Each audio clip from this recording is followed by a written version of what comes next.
is that, there's this expectation level that your teammates are going to help you.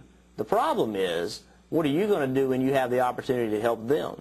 And, I've seen, nothing against Jeff Gordon, but I've seen Jeff Gordon do things that, could have made Jimmy Johnson mad. I've seen Jimmy Johnson do things that would make Jeff Gordon mad. At the end of the day, our rule at RCR is, look, if you can help me and it doesn't hurt you, then please do that. But if you're going to help me and it's going to hurt you, don't do it. Ultimately you have to race for yourself, your team, your sponsors. That's what you have to do. If there's a way to help each other, then you need to do that. And there's a time in the race where, even if it hurts you a little bit and it helps your teammate, it's okay to do. A lot of things are said on the radio in the heat of the battle that don't hold the same water the next day. When you wake up and it's Monday at 10, and it's 10 o'clock in the morning, of course I wake up before then, but it's 10 o'clock in the morning and it doesn't have the same feel to it. You've had a time to sit back and think about it, and typically you say things on the radio on Sunday that you wouldn't have said on Monday. And I'm sure that when that all got said and done, that both of them looked back at it and said, well, I could have done something different. So expectations are high. It's easy to get your feelings hurt, and at the end of the day, it has to be clear to you that your teammate has to do what they have to do for what gives them their best chance to win the race. It's not about them helping you to give you your best chance to win the race. They have to help themselves as well. Great. Thank you.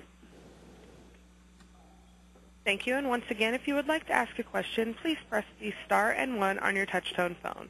We'll take our follow-up question from Kerry Murphy of the Final Lap. Go ahead, please. Hey, Jeff, you're at the Research and Development Center today. Obviously, you seem to be the unofficial ambassador to the sport for safety. Is there any particular issue that's on your mind right now that you want to talk with them about?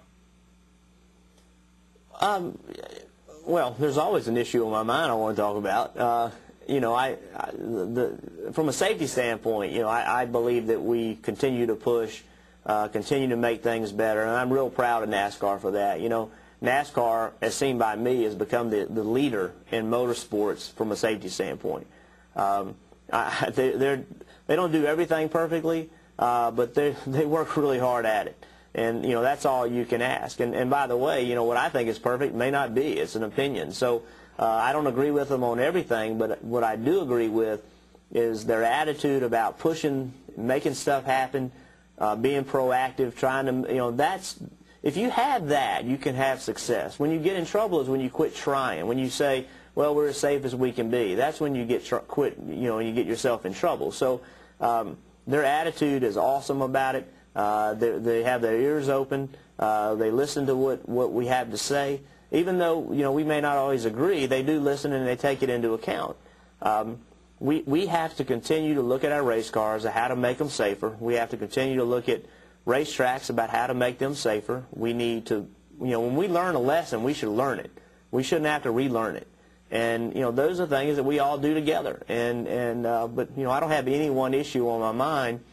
Other than I believe that there's some racetracks that need to do a little better job of putting some paving down, get some grass out, do what Charlotte did this week, or last week rather, put some safer barriers up on the inside wall, look at our egress for the safety vehicles. Those are the kind of things that we need to be looking at, because it only takes one bad incident to make you wish you would have done it. So let's don't do that. Let's make sure we make a change before a bad thing happens. Speaking of the inside wall, how far along are they, and how long do you think it'll take before all the tracks will have that? I don't know. I don't know how long it'll take. I'm not real sure how all that works. I know that the racetracks all had to spend a tremendous amount of money with the exterior walls. Now we're asking them to come back and do the interior walls. It's a tremendously expensive venture to do. I don't have a time frame. I've never asked for a time frame. And I think it's NASCAR doesn't make the racetracks do it. The racetracks do it. They follow NASCAR's recommendations, and sometimes they don't follow NASCAR's recommendations. So it's really the way I see it. I may be wrong about this, but it appears to me a very racetrack-to-racetrack thing. And that's why some tracks have acted quicker than others. So I don't have a time frame on when all of them will have it. I mean, we have racetracks that still have guardrail up. that when was that put up? So I certainly don't have a time frame, but most racetracks have been very, very cooperative, but a few haven't. Thanks again. Good luck this weekend. You're welcome.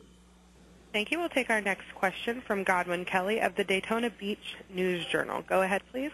Hey, Jeff. Hey, Godwin.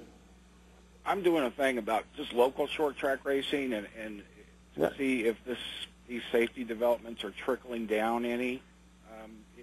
I don't know if you get out to the short tracks anytime, but have you seen any of that, any of this technology trickling down to like the Saturday night guys? I have. The Hans systems, the hybrid, those kind of things are definitely into short tracks.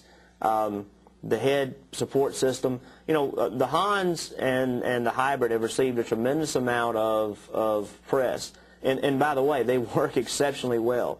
But they only work in conjunction with the proper head and neck surround system. The head surround system coupled with the Hans, those two things together have been a huge development from a safety standpoint.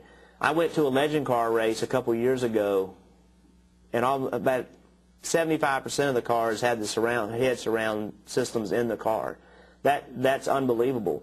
We put the very first one in. I believe it was in 2001. I ran the very first one in the Daytona 500, and now every car has them. It's a mandatory item. It has a technical inspection process, and all that stuff has trickled down to the short track level. The safer barriers, I don't believe, have trickled down yet. But if you gave me a choice between having a safer barrier and or a proper head surround and a Hans, I'd take the head surround and the Hans. The speeds that we're traveling, at Michigan and those kind of places, definitely the safer barrier helps a tremendous amount. On the short track level, I'd rather have all three, but if you gave me my choice, I'd take the Hans and the head surround system, and without a doubt, they have trickled down. And if I may, I'd like to ask you another question. Early in your first statement, you were talking about you didn't have enough speed in the car. Has that been a sort of a frustrating situation for you? Well, in some ways it's been frustrating, but honestly, that's the game we play. Never in any situation have I ever been in do I always have the fastest car. What I look at is, how many laps are we leading and those kind of things, and we haven't done that as well as we need to. So that means we need some speed. We are working. I don't get frustrated as long as I see effort, as long as I see improvement, as long as I know that I'm working hard, my team's working hard, Richard's giving us the things we need. As long as I see those things, I believe we'll get there. So I can't ask any more out of anybody. The effort's there, the dedication's there, the time, commitment, the money, all those things are being dedicated to it. So I'm not frustrated about it because I believe we'll get there. All right, I appreciate that. Thank you. Thank you, and we'll take our next question from Tony Fabrizio of the Tampa Tribune. Yeah, if you talk about wanting to get there, well, all three of you guys are ranked in the top 5 in the standings right now. I know a little bit of that is being in the right place at the right time, but how much of that is a function of some gains with the combined engine program, and do you think maybe that you are getting a step closer to Hendrick? Well, our engines are better than they've been in the past. I believe that. Especially, I thought my engine this past weekend at Richmond was really good. Our 1.5-mile, 2-mile track stuff has been really good. We're behind, and it's obvious we're behind on the plate stuff. But there's a program in place to make that better. I think we have seen improvements from the engine thing. I think that the merging of the two companies has been positive. And remember, this is a short period of time that we've done this. Richard announced this about a year ago, but we really didn't start working together full time. It was only about 4 or 5 months ago. So we've seen results already. I think there's more results in the future. That has been a positive for us, no doubt. And I think that's only going to get better.